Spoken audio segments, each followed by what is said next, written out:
Hey guys, what's up? We just finished watching the first season of The Mandalorian, episode 8, chapter 8. So, we're here to talk about it. Really excited to share our thoughts and our review with you. So, here we go. Okay, the synopsis for the whole series is after the stories of Jango and Boba Fett, another warrior emerges in the Star Wars universe. The Mandalorian is set after the fall of the Empire and before the emergence of the First Order. We follow the travails of a lone gunfighter in the outer reaches of the galaxy far from the authority of the New Republic. So, when this show was first introduced, or when they first said anything about making this show, I was excited because it's a Star Wars show, right? Mm-hmm. But I had no expectations, and I know that sounds weird, but I didn't really know what to expect, which character it was about. If you told me it was about Jango Fett, I would have believed you. I literally had no idea, whether it took place in between episode 3 and 6, or, whether it took place after episode 6. I had no idea. So once we found out that Jon Favreau is the one that's going to be in charge, I got a little bit more excited. Right. But I was a little bit worried, right? We knew we were going to get something epic, something fun, but I didn't want something too close to Marvel, right? And when you hear Jon Favreau, Marvel pops up. So this is exactly what you expect from a Star Wars show, even a movie. I mean, it really was a cinematic experience. The way it was filmed, the scores, the acting, I think overall it really was just top-notch Star Wars. I would say that my expectations, just like Omar, I didn't know what to expect. I was just kind of being very open-minded about the situation, and I was okay with not knowing too much. I mean, I saw a trailer. I didn't see, too much about it or read too much about it because I just kind of wanted to go into it blank. So I think that was good for me personally. And I was able to watch it with just, so much excitement. So much excitement. And Every just soak it single all episode. up, right? Yeah, I just soaked everything in, and every single episode really just left you on the edge of your seat at the end. And that's what I hope for when I watch a series, because I don't like to know or expect something, or, yeah, no, I know this person's going to be bad, or I know that this is going to happen. No. No idea. Right, and that's what was really fun about this series is that this is a character we know nothing about. Right. We don't know what he looks like. Obviously, we know the actor that plays him, but we're not supposed to know what he looks like under the helmet. Right. We just have no idea what his backstory is. Every now and then we get a flashback, and it's the same flashback too. Right. It's the same one. So I think that was pretty cool. Mm-hmm. They didn't show too much. It was mysterious. Yeah, it was the same flashback, and Star sometimes they'll show a little bit more and more each time. But other than that, honestly, the flow of it and how all the characters were new every single time. Maybe a character stayed 1 or 2 episodes, but other than that, obviously the main people would be Mando, and the child. I was waiting for it. So, no, I think that it was beautifully composed. Obviously, they had different directors for almost all of them. I mean, a couple of the same for each, but mostly it was different ones. And I think that was good and bad, but it all flowed pretty well, and it was exciting. It was sad. It was funny. It was action-packed. And just the cinematography, honestly, you would think that you're watching just a long movie. It was beautiful. Beautifully edited, in directed. the first 10 minutes, honestly, even the first episode, as soon as you see it, I just wasn't expecting that quality. No, and then the music, man, the score just went well with everything. Mm-hmm. It was... really set a tone, and it just kind of set the bar high, just like I said, from the first 10 minutes of the show. Of course, cinematography and everything, that's nice, but you also want a good story to go with it. And I think for us, we enjoyed the story for the most part. You're not going to get 10 out of 10 perfect episodes every episode. I mean, it's 8 episodes.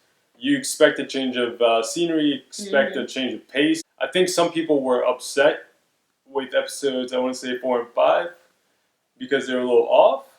And even though they were slower, I think it was a much needed change of pace to set up what was to come, which was the last 2 episodes pretty much were epic, action-packed. There's a lot of exploration when it comes to this, current time that we're in with the child. I'm not going to call him Yoda, but with the child, we don't know. I mean, up until now, we have no idea what Yoda's species is. That's never been revealed. It could be in season 2. I mean, we really don't know. And I think that's going to be the main focus on season 2 because pretty much, I think, at the end of episode 8, we find out that Mando's duty is to pretty much take care of the child and make sure that he brings him to, his species or whatever. In this case, obviously, it's going to be a Jedi of some sort or Yoda's people. So we really don't know where we're going to end up. I think that's just really cool because it's mysterious in a way and exciting. Yeah, I think it can open up a lot of doors for what's to come because what's specifically said is, either you find its species or you raise him. Right, until he's of age, but he's already 50, so I know. What's his age? Who knows? Right. So yeah, that's what makes it great because the whole time I was thinking, man, when Yoda was in Star Wars, he was almost 1,000 years old. So this series can last a long time. Well, it's not going to last 1,000. No, obviously not. But it can last a long time. I could honestly, if they do it right, I could see this lasting 4 to 5 seasons. I think anything more than that would be too long. Yeah. But it'd be really nice if they do like 4 to 5 seasons, do a good story for each season. I don't want like a season, like season 3, for example, to be like off and like, oh, you know what, it was okay, but then they bounce back. No, I want solid seasons, and then maybe they can end it somewhere like right before Force Awakens takes place. In terms of episodes, which ones were your favorite? Because out of 8 episodes, I mean, there's not a lot to choose from. So, what made you list? Oh, my top 3. I narrowed it down to top 3. Okay, guys. I'm gonna make this quick. Chapter 2. Favorite. The child. Yeah. That's when the child's introduced. I love how they don't call it. I love how they don't call him, her, Baby Yoda. Like, it's a he. Yeah, it's a he, but still they don't call him that because they don't know what the species is. They don't. Wait, are we sure that it's a he? We're 100% positive. Oh, okay. Well, maybe his whole species is a he. No, I know, I've seen that. So the director of The Child was Rick Famuyiwa. Sorry if I pronounced that incorrectly. But he was the director of Dope, and I really think that he was able to coordinate and direct all of the movements of Mando and the child just effortlessly, like beyond measure. I mean, all the memes that came out of it, obviously he directed it amazing. That's also when Quill is introduced and IG-11, and I really loved both of those characters and how they both came together and helped Mando, and how IG-11 obviously winds up, changing Mando's mind about droids. So I liked their introduction. The second best, I would say, would be the finale, which is Chapter 8, directed by none other than Taika Waititi. I can't say enough. His involvement with this show was very surprising, and it was really awesome, though. I mean, the life he brings to IG-11, even though IG-11 is lifeless. So funny. I know, He stopped on there after C-3PO. It's so fun to watch him every time you want it to fucking self-destruct, and it's just like... That's my new thing now. That's his go-to. I will now self-destruct. Right. So, I mean, that was hilarious. And then, yeah, I mean, MVP of episode 8 of the first season, honestly. Yeah. Without him, where would we be? Who knows?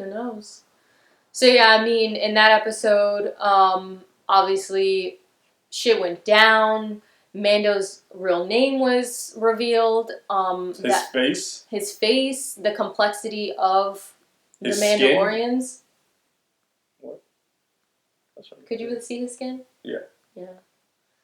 Yeah, I mean, he really outdid himself, honestly. And like I said, the movements, for you not showing your facial expressions, just the slightest of movements with your shoulders, with your neck, with your hands, just how fast you go. Not anyone can do that. Not anyone can do that. So that episode, I think, really proved a lot. Especially, I just love the fact of, how his actual history and his flashbacks were revealed and why he doesn't like droids and just his background. I really enjoyed that. And then the stormtrooper scene was really funny with Jason Sudeikis. Yeah. That was pretty funny. Yeah. I mean, I think that's the longest scene of a stormtrooper we've ever gotten on screen. I think so. I think so. And it awesome. really, it was cute. It was cute. It was funny. I really hate how they treated the child. Oh, they were punching him in the fucking face. I was so mad. God. I was livid. I was squeezing Omar. I was extremely annoyed. I did not like that at all. I was waiting for him to fucking... It hurt my heart. It hurt my heart. For the child just to snap. I know. I wanted him to do something, but he didn't. Whatever. And then my third favorite would be Chapter 7, which of course is directed by Deborah Chow. Dude, Kudos she's to awesome. her. Boss woman. I love her. Yeah, boss she woman. directed episode 7 and 3, which are some of my favorites. Gosh, ooh, she gives me chills. Dude, honestly, from now on, woo!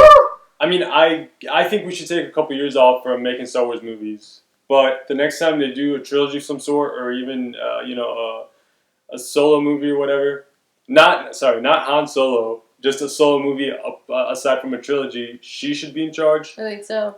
Taika Waititi should be in charge. Oh, Jon I love Favreau him. should be in charge. Amazing, honestly, what they did. I mean, this is just one season, and the fact that this season finale made me feel more than what Rise of Skywalker did. I mean, just says something. So just overall, honestly, a really fun experience. A surprising one, but one I'm very pleased with, and it just really makes you excited for the future of Star Wars TV shows, because now you know the potential. Because this is not some half-ass produced show or anything. The quality is it's amazing. It's nothing like any really series like I've ever seen. Exactly, right. And that's what I'm saying. Yeah. I've never seen a series that's become so realistic, and I felt I was there. I mean, the way it's shot, it's Star Wars. I lived it. I mean, the way it's shot like any Star Wars content you've ever seen, and it's just really well made. Really well made, and the story's there. The acting is really good.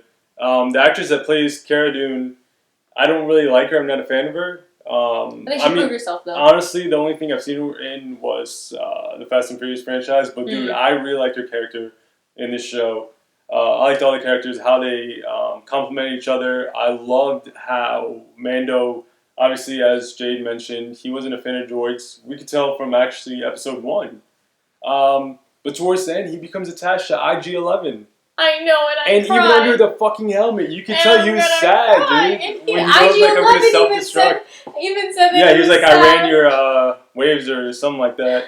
I sensed your tone of voice. Yeah, right. I analyzed your God. tone of voice. I know, dude. I cried when he freaking self-destruct to save everybody because it MVP. proved that it is the programmer. It's the programmer. Mm-hmm. So not all droids are. Yeah, it's like Quill's heart was in that droid. Yes, that's and true. it pretty much just translates. I'm gonna cry. So it was a beautiful, touching scene. Again, I felt like I was there. I felt like I was a part of their group, and it just hurt me when that happened. Yeah. And oh my god, and the fact that freaking that R2 droid had freaking arms and legs. Oh yeah, I've never seen that. No, on R2 I wasn't unit. prepared I thought for that was kind of cool. That was honestly. really cool. That was really cool. I like that little snippet.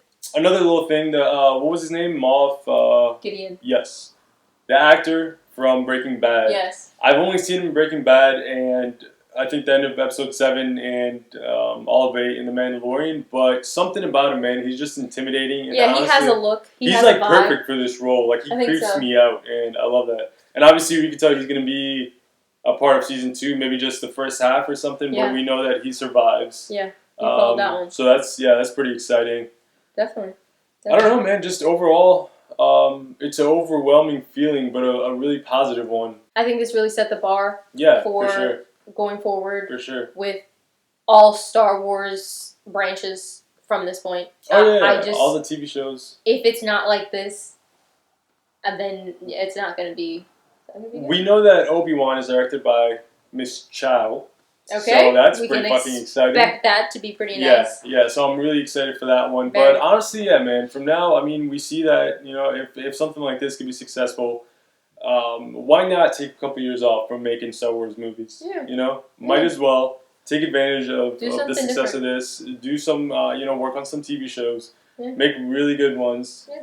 Different is good. Different is Absolutely. good. We like change. We need change. change. And sometimes less is more. Yeah. I mean, so just, take a break. Yeah. Take Still a break. Star Wars, but, Honestly, this is some of my favorite Star Wars content. Loved it. Absolutely loved it. What would you rate it? I would say a solid... Ooh, a solid something. So not a 10 out of 10. No. Oh. I wouldn't say a 10 out of 10 only because one episode I wasn't too favorable of, and I'll touch base on that really quickly. Just chapter 6, which actually is directed by Jon Favreau himself. I wasn't a fan of it. That was a fun episode. It was fun. I didn't see a reason of it. Most importantly, the girl with the ears really freaked me out. What was her name? Zin. I don't remember her name, but that was another thing I liked, how they had species and the aliens and all that from the original trilogy. Yeah, I like that. I like that. Eggs. But I just didn't see a reason for that episode. I think that we could have built on his character a little bit more. I think it showed maybe his loyalty that he wasn't going to kill them, even though he obviously had some, incentive. Yeah, incentive and backstory with their characters, but yet he didn't kill them. It showed his character and built on him, but I don't see a point for it. So that episode I think it could have done without and could have done more with other things. Maybe had more of the child. But other than that, I loved it. So I would say, a 9.5 out of 10. Okay. Awesome. 9.5 out of 10. About you? Me. So, I just love the vibe this show gave off. I love the pace, even though a couple episodes were off. Right. It is what it is. No show's going to be perfect, even in the first season. Yeah. All the Easter eggs I thought were fucking dope. All really the references, really the child, his use of the Force. Obviously, we didn't get any lightsabers until the very, very last episode. I think the last 10 seconds of the episode, we see the black lightsaber, which that fucking looks. I thought it was just a blade, but then we're like, no, it's not just a blade. Yeah, no, it's a black lightsaber. So this is Star Wars, and this is what I love. So surprise, surprise! I have to give it a 10 out of 10. Yep. That's exciting. That's exciting. Is that your first 10 out of 10 of you this year? Yeah. Ooh, no, I think I gave Joker 10 out of 10. Oh yeah. Because that was a perfect movie. Sure. Okay. Well. Okay, well that's our pretty spoiler jam-packed short kind of review of the season. Do you know when it's coming back? Fall 2020, just announced today by Jon Favreau. The fact that they already freaking have that date released, well, amazing. Yeah, it was that good. Love it. Yeah. So I'm excited. If you haven't watched it or if you just finished it, let us know what you think in the comments. And if y'all want us to touch base on any other little things or have questions, maybe we can kind of talk about that. Let us know. We'll keep you updated. You guys should check out her shirt too. It's Mandalorian. All right, everybody. We'll see y'all next time.